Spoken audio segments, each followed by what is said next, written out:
जगत में प्रत्येक व्यक्ति को किसी ना किसी प्रकार की निर्बलता अवश्य होती है। जैसे कोई बहुत तेजी से दौड़ नहीं पाता तो कोई अधिक भार नहीं उठा पाता, कोई असाध्य रोग से पीड़ित रहता है तो कोई पढ़े हुए पाठों को स्मरण में नहीं रख पाता। ऐसे अनेकों उदाहरण और भी हैं। क्या आप किसी ऐसे व्यक्ति को जानते हैं जिसे सब कुछ प्राप्त हो और हम जीवन की उस एक निर्बलता को जीवन का केंद्र मानकर जीते हैं?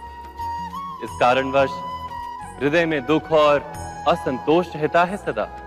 निर्बलता मनुष्य को जन्म से अथवा संजोग से प्राप्त होती है, किंतु उस निर्बलता को मनुष्य का मन अपनी मर्यादा बना लेता है। किंतु कुछ व्यक्ति ऐसे भी होते हैं जो अपने पुरुषार्थ और श्रम से उस निर्बलता को पराजित कर देते हैं। क्या भेद है उनमें और अन्य लोगों में? क्या आपने कभी विचार किया है?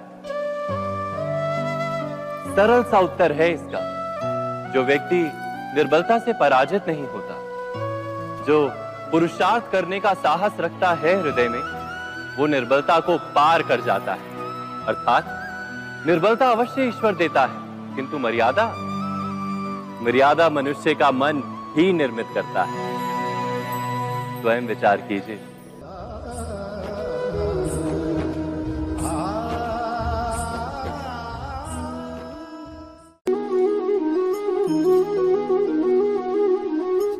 भविष्य का दूसरा नाम है संघर्ष। हृदय में आज इच्छा होती है और यदि पूर्ण नहीं हो पाती तो हृदय भविष्य की योजना बनाता है। भविष्य में इच्छा पूर्ण होगी ऐसी कल्पना करता रहता है, किंतु जीवन ना तो भविष्य में है ना अतीत में।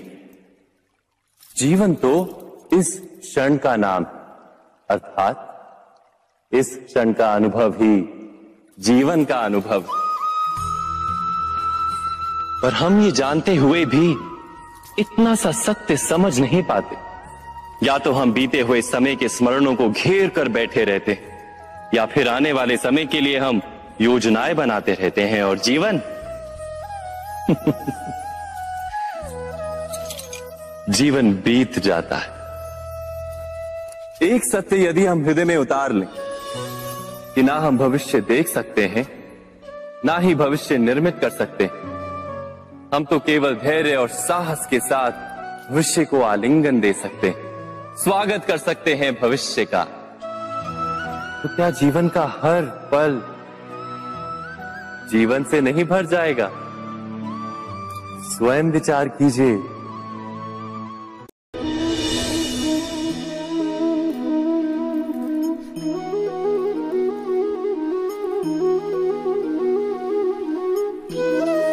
ज्ञान प्राप्ति सदा ही समर्पण से होती है, ये हम सब जानते हैं। किंतु समर्पण का वास्तविक महत्व क्या है?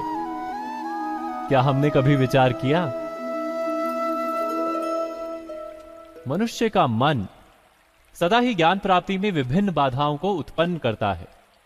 कभी किसी अन्य विद्यार्थी से ईर्ष्या हो जाती है, कभी पढ़ाए हुए पाठों पर संदेह जन्मता है और कभी गुरु द्वारा दिया गया दंड मन को अहंकार से भर देता है।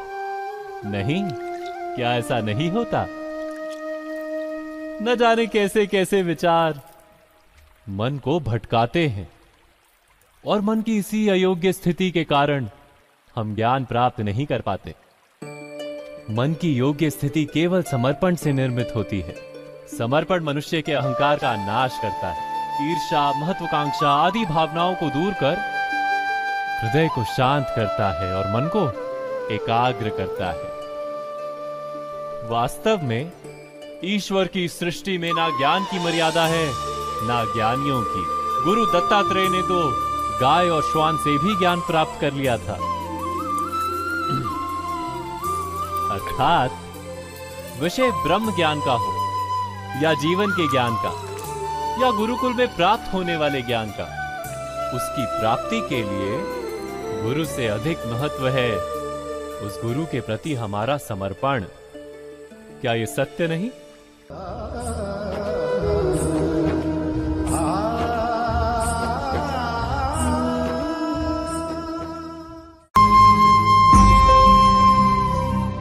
प्रत्येक मनुष्य के जीवन में ऐसा क्षण अवश्य आता है जब सारे स्वप्न, सारी आशाएं, सारे दृश्य ध्वस्त हो जाते हैं। जीवन के सारे आयोजन ही बिखर जाते हैं। एक और धर्म होता है और दूसरी ओर सुख। इसी को धर्म संकट कहते हैं। जब धर्म का वहन ही संकट हो और धर्म का त्याग ही सुख हो।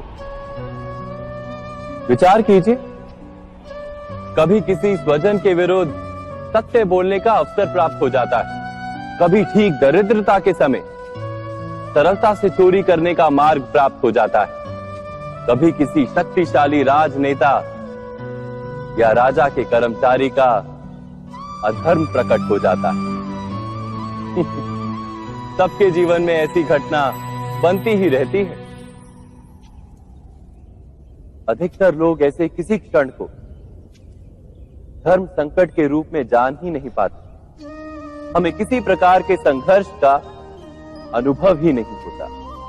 सहजता से सुख की ओर खींचे चले जाते हैं, जैसे मक्खी गुड़ की ओर खींची चली जाती। वास्तव में धर्म संकट का क्षण ईश्वर के निकट जाने का क्षण होता है। यदि हम संघर्षों से भयभीत ना हो, सुख की ओर आकर्षित ना हो, अपने धर्म पर दृढ़ रहे, तो ईश्वर का साक्षात्कार दूर नहीं।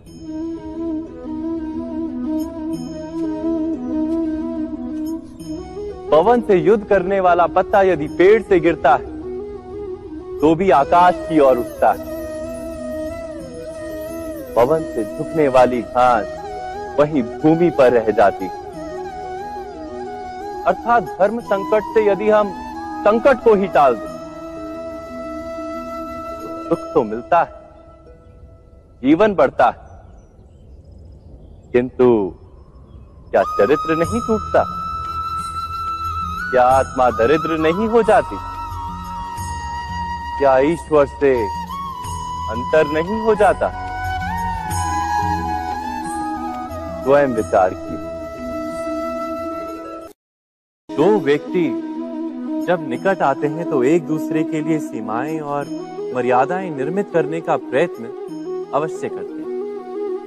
हम यदि सारे संबंधों पर विचार करें तो देखेंगे कि इन सारे संबंधों का आधार यही सीमाएं हैं जो हम दूसरों के लिए निर्मित करते हैं। और यदि अनजाने में भी कोई अन्य व्यक्ति इन सीमाओं को तोड़ता है तो उसी क्षण हमारा हृदय क्रोध से भर जाता है। इन सीमाओं का वास्तविक रूप क्या है? क्या हमने कभी विचार किया? सीमाओं के द्वारा हम दूसरे व्यक्ति को निर्णय करने की अनुमति नहीं देते। अपना निर्णय उस व्यक्ति पर थोपते हैं, अर्थात किसी की स्वतंत्रता का अस्वीकार करते हैं। और जब स्वतंत्रता का अस्वीकार किया जाता है तो उसका हृदय दुख से भर जाता है। और जब वो सीमाओं को तोड़ता है तो हमारा हृदय क्रोध से भर जाता है। क्या ऐसा नहीं होता?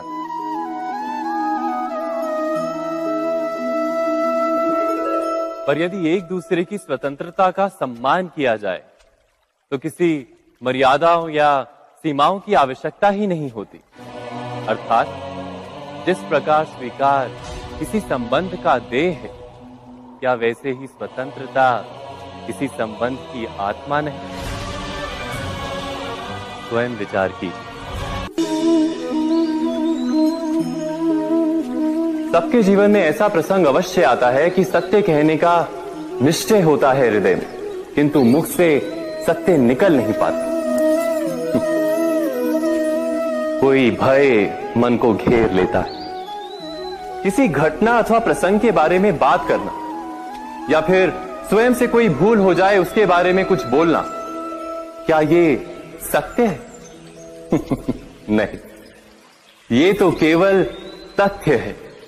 अर्थात जैसा हुआ था वैसा केवल बोल देना सामान्य सी बात, किंतु कभी कभी उस तथ्य को बोलते हुए भी भय लगता है। कदाचित किसी दूसरे की भावनाओं का विचार आता है मन, दूसरे को दुख होगा ये भय भी शब्दों को रोकता है। तो ये सत्य क्या है?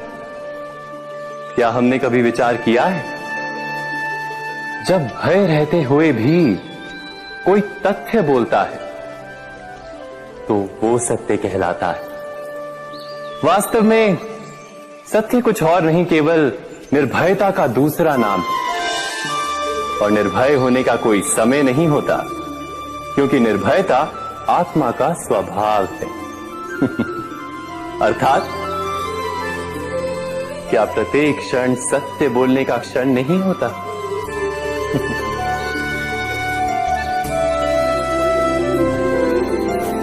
स्वयं विचार कीजिए।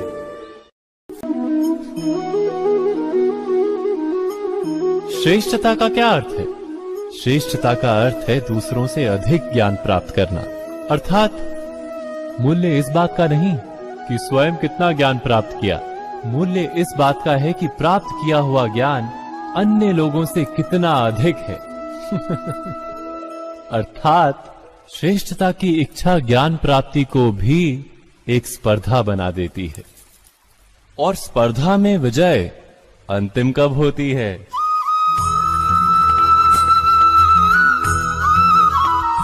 कुछ समय के लिए तो श्रेष्ठ बना जा सकता है, किंतु सदा के लिए कोई श्रेष्ठ नहीं रह पाता। फिर वही असंतोष, पीड़ा और संघर्ष जन्म लेता है। किंतु श्रेष्ठ बनने के बदले यदि उत्तम बनने का प्रयत्न करें तो क्या होगा? उत्तम का अर्थ है कि जितना प्राप्त करने योग्य है वो सब प्राप्त करना, किसी से अधिक पाने की इच्छा से नहीं, मात्र आत्मा की तृप्ति हेतु कुछ प्राप्त करना। उत्तम के मार्ग पर किसी अन्य से स्पर्धा नहीं होती, स्वयं अपने आप से स्पर्धा होती है। अर्थात उत्तम बनने का प्रयत्न करने वाले को देर अबेर सारा ज्ञान प्राप्त हो जाता है, बिना प्रयत्न के ही वो श्रेष्ठ बन जाता है। किंतु जो श्रेष्ठ बनने का प्रयत्न करता है वो श्रेष्ठ बने या ना बने, उत्तम कभी नहीं बन पाता।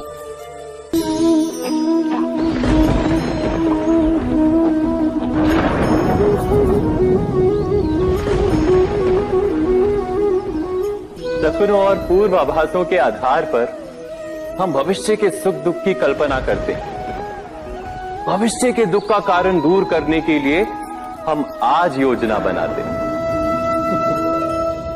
किंतु कल के संकट को आज निर्मूल करने से हमें लाभ मिलता है या हानि पहुंचती है? ये प्रश्न हम कभी नहीं करते। सत्य तो ये है कि संकट और उसका निवारण साथ जनते हैं, व्यक्ति के लिए भी और सृष्टि के लिए भी।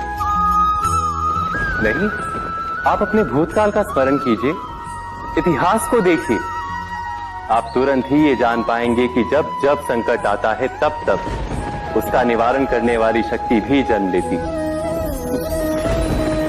यही तो जगत का चलन है। वस्तुतः संकट ही शक्ति के जन्म का कारण है। प्रत्येक व्यक्ति जब संकट से निकलता है तो एक पद आगे बढ़ा होता है, अधिक चमकता है, आत्मविश्वास से अधिक भरा होता है, न केवल अपने लिए अपितु विश्व के लिए भी। क्या ये सत्य नहीं? वास्तव में संकट का जन्म है एक अवसर का जन्म, अपने आप को बदलने का अवसर, अपने विचारों को ऊंचाई पर करने का अवसर, अपनी आत्मा को बलवान और ज्ञान मंडित बनाने का अवसर।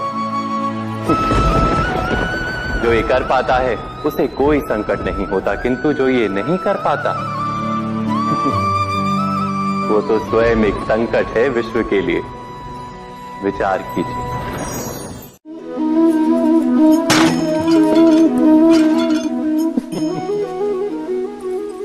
कभी कभी कोई घटना मनुष्य के जीवन की सारी योजनाओं को तोड़ देती और मनुष्य उस आघात को अपने जीवन का केंद्र मान लेता।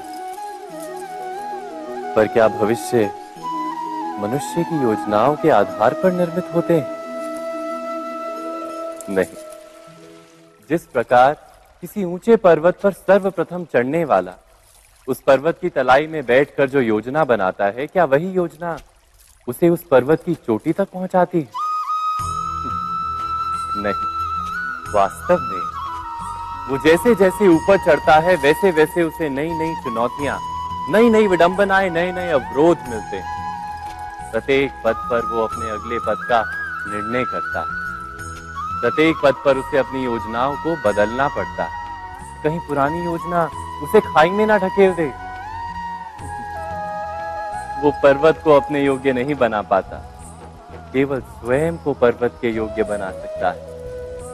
क्या जीवन के साथ भी ऐसा ही नहीं? जब मनुष्य जीवन में किसी एक चुनौती को, एक अवरोध को अपने जीवन का केंद्र मान लेता है, अपने जीवन की गति को ही रोक देता है, तो वो अपने जीवन में सफल नहीं बन पाता और ना ही सुख और शांति प्राप्त कर पाता। अर्थात जीवन को अपने योग्य बनाने के बदले स्वयं अपने को जीवन के योग्य बनाना ही सफलता और सुख का एकमात्र मार्ग नहीं। स्वयं विचार कीजिए।